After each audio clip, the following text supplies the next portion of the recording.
उरण तालुक्यातील धुतुम ग्रामपंचायत हद्दीतील Indian oil Adani ventures limited या कंपनी JNPA बंदरातून जाणारी पेट्रोल नाफ्ता ही अतिज्वलनशील पाईपलाईन बुधवार दिनांक 12 नोव्हेंबर रोजी सकाळी फुटल्याची घटना घडली।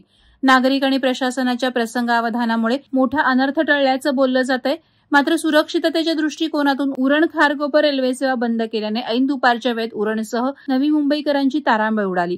खारकोपर उरण रेल्वे मार्गावर रेल्वेची संख्या तुलनेनं फार कमी आहे, पण असं असलं तरीही प्रवाशांची संख्या मोठ्या प्रमाणावर आहे। त्यामुळे प्रवासी नागरिकांना नाहक त्रास सहन करावा लागला। पेट्रोलची पाईपलाईन अचानक फुटल्यामुळे ही लोकल सेवा बंद झाल्याची माहिती मिळाली।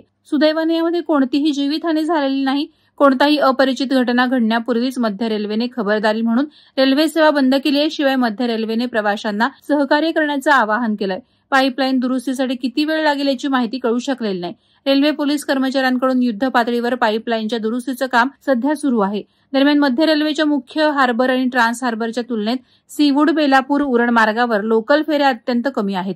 उरण मार्गावर प्रवासी संख्या वाढत असतानाही लोकल फेऱ्या वाढवण्यात आलेल्या नाहीत।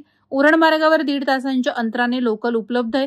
यामुळे लोकल फेऱ्या वाढवण्याची मागणी प्रवाशांकडून करण्यात आली आहे। वादळवारा लाईव्हसाठी अनंत नारंगीकर, उरण। नवी मुंबई व रायगड जिल्ह्यातील ताज्या बातम्या आणि घडामोडींसाठी सबस्क्राईब करा वादळवारा लाईव्ह चॅनल आणि दाबा बेल आयकॉन।